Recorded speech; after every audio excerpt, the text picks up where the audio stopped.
What's up guys, my name is Alex and welcome to another Wynonna Earp video. Today I'm going to be talking about my theory on who or what Waverly is. I want to say a big thank you to everyone that's watched my last couple theory videos. I've been getting a lot of sort of excitement and support on my Mama Earp and Nicole theory. So if you guys want to go check that out, if you haven't yet, I do recommend it. It's good. But I did want to say, if you guys have watched that theory, you will know that Wynonna Earp's timeline is a little confusing at this point. I don't actually know if they have a consistent canon timeline. So we're just gonna have to wait and see how this season plays out to see what this season's canon timeline is. But yeah, so the good thing about this theory today's theory is I'm not touching a date. I am not going into timelines at all, so we don't have to deal with that confusion. Thank God, because that was really messing with my head. But I'm really excited to talk to you about my theory today. So the question surrounding Waverly has been plaguing the Earpers since season 1.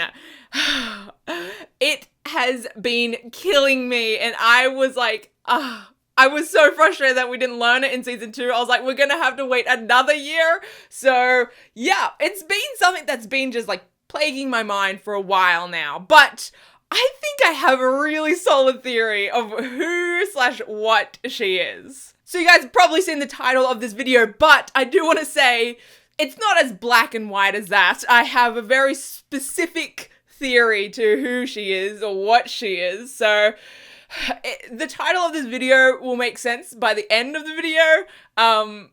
Yeah. So this theory started as such a stretch, such a reach. I was really reaching, but I liked it. I liked the idea of it. But as I sort of did more research and sort of did some more studying of different elements in episode 303, I was like, oh, this isn't as much of a stretch. It's actually sounding a little bit more legit the more I read into this. Okay, so there were, I guess, two main sort of things coming from episode 303 that pointed me in this direction. So the first sort of lot of things were around what people were saying, the conversations that were had in 303, specifically around death and dying and directed towards Waverly. So one of them that really sort of piqued my interest, and I was really curious why it was added into the episode, why this was something that Emily wrote for Waverly to say. But Nicole and Waverly were talking to the funeral director about their, future plans for their funerals, right? And Waverly specifically says, if I die. And the funeral director guy was like, well, there's no if about it. And I was like, why is this sentence in there? What?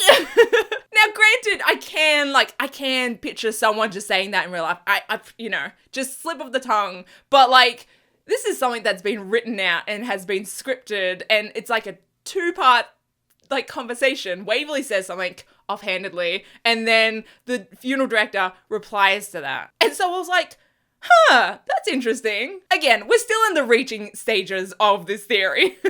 But then we get onto the actual sort of the specific details of their funeral. And Waverly mentions that she wants to be buried, she's supposed to be buried with everyone else in the Earp family. And the funeral director actually informs her that Ward never got her a place in the family burial site.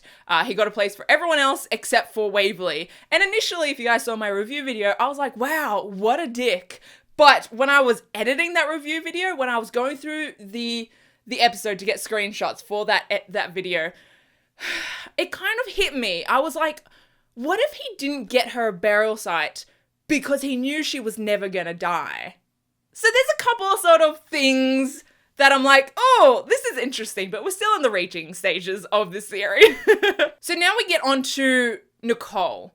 Nicole talks about her funeral as well, what she wants done, and she wants a sky funeral. And honestly, I can see, it's in character for Nicole, I can see it. But also, this sort of plays into my theory. She tells the story of essentially her deceased body is giving life after death, right? Kind of a story of rebirth. Once she dies, you know, birds are going to come along and feast off her body, and then, you know, they're going to fertilize the earth from that, and she's essentially creating new life from that. Now, this is important to my theory because it relates so much. So now we get on to sort of the second part, and it's the tarot cards. Now, these tarot cards have played a huge role in my theory. So if I'm off base by a little bit, then that's okay. But I've seen a lot of people interpret these tarot cards very differently, and they've been like really, really interesting to sort of listen to and see everyone's sort of interpretation of them. But this is mine. So we see 3 cards that are pulled for Waverly. So 2 are already pulled when Waverly and Doc arrive at Kate's place, well, the gardener's place, but Kate's staying there. So 2 cards are already drawn, and I'm just assuming they are relating to Waverly and not Doc. So these are all assumptions that all the cards are relating to Waverly. Now, the first card she pulls is the High Priestess, and the second card she pulls is the Hanged Man. Now, it's important to note that these aren't traditional tarot cards. These are specifically the Mary L tarot cards, and it's important to note that because the Mary L sort of tarot cards have very different visual looks to them. They're very artistic and very, like, they stand out quite a lot. But also they have very different sort of meanings and definitions to them the Mary L sort of description book that comes along with that set. And of course, as you guys saw, the third card that was drawn is the Temperance card, or as Kate says, the Angel card. Now, I did want to give a huge shout out to Twitter handle Kate's Cards. So I'm going to have a link in the description to this Twitter. But they are posting, they've actually got the Mary L set, and they're posting photos of every card that has been like drawn on the show, and descriptions of those cards. So I actually couldn't find descriptions of them anywhere else. So big thank you to Kate's Cards on Twitter. You helped me out a heaps with this theory. Definitely go check them out if you're curious about these cards. So I went through and studied the hell out of these cards and their meanings, the Mary L meanings and stuff like that. And also I wanted to try and figure out what the 4th card that Kate drew, the card that we didn't see, I wanted to try and figure out what that card was. So I have actually like printed out all the definitions, like I wrote down and printed out all the definitions of these cards, and I've highlighted a few sections, but I didn't want to take them too literally. What I wanted to do was sort of go through all the definitions of these cards and see what connections they had. Because like I said, all these cards I think are related to Waverly, but it wasn't until the 4th card did Kate realize who or what Waverly was. So going through these 3 cards descriptions, there is one main story or element or theme that runs through all of them, and that is the theme of rebirth. Or in the Temperance card's case, transformation. So the Hanged Man card talks a lot about rebirth and the sacrifice of a hero to bring something great back. The Temperance card talks about this term solvet coagula, which means the breaking down of one element and then the transformation of that into something greater. And the High Priestess actually refers to what I think Waverly is. So this is what it says. It says the Bennu bird or phoenix who rises from the ashes anew and who is depicted on card number 20, Judgment, and completes a great circle found in tarot. So this leads me on to what I think the 4th card was that Kate pulled, and is directly related to what Waverly is. I actually came across this card before the season started when I was doing some pre-research before the season started. There is actually, if you look at Kate's promo pictures for season 3, they had the tarot sort of card poster very prominently featured in her promo picture. And on the bottom of that poster, it had the number 20. So I looked up that card, but I didn't realize we were looking at the Mary L card specifically. So when I first looked at the card, nothing really like grabbed my attention really. But when I went back and looked at it again at the specific Mary L card, the card is a phoenix. And this is where my theory of what Waverly is takes place. I think Waverly is a phoenix, or at least part phoenix. The phoenix is a mythical creature that can't die. Well, it dies, but it just is reborn from its ashes over and over again. If you look at the references and the descriptions of all these other tarot cards, they match up with a phoenix. The breaking down of one element and transforming into something greater. A hero sacrificing themselves to bring something more valuable back. And all of these stories of rebirth and transformation that are connected through all of these cards, they kind of relate to a phoenix.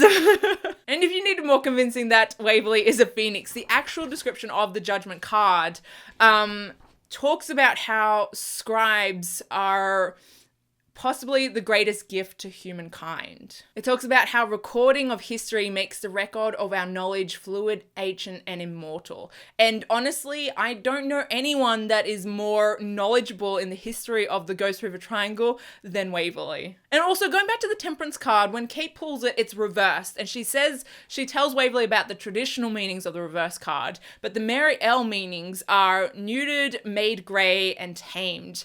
And I think that means that Waverly is tamed at the minute, and she hasn't actually realized or transformed her phoenix powers yet, which kind of makes me nervous to sort of go into this next part, because I think possibly Waverly has to die before these powers come to light. We have all been terrified of episode 5. Dom has got like this sad playlist on her Spotify for episode 5, and I'm wondering if she dies in episode 5, no one knowing that she's a phoenix, not even herself, but she is reborn from that and comes back with her powers. Now, you're probably wondering, what has this got to do with an angel of healing? Now, throughout these tarot cards, they mention the caduceus, which is that sort of medical symbol that we've seen everywhere nowadays. It's actually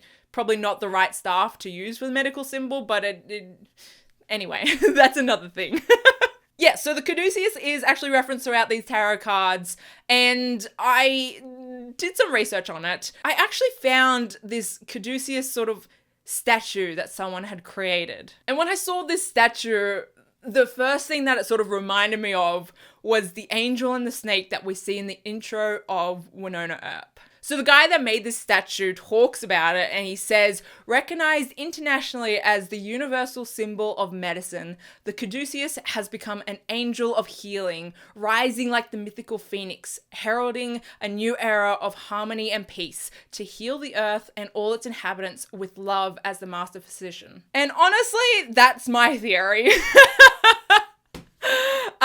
So even this statue of Caduceus references phoenixes. I think Waverly's father is a phoenix, which is kind of like interesting if you think about it, that, you know, Waverly's mum used to get beat by Ward and stuff like that, and then she finds someone that can literally heal people. I also did have a theory in season 2. I'll have it linked, but very quickly I talked about the possibility of Waverly not being able to die. I did have a different theory. I thought it was related to Baron Samedi, which is in relation to the Purgatory case files. Anyway, if you guys want more details, go watch the video. But I talked about how she couldn't die, and Willa knew that. And so all these things that happened to her as a kid, Willa like hurting her and trying to kill her multiple times, was just Willa testing to see if she really couldn't die. So I feel like that theory could actually be related to this as well. But yeah, so I hope this all made sense. I want to know your thoughts on this theory that Waverly is a phoenix or the angel of healing. If you guys have any of your own theories, I'd love to hear them in the description below. But yeah, that's it from me today. I hope you guys liked this video. If you did, hit that like button and subscribe if you're new. I will see you guys in my next one. Okay, bye.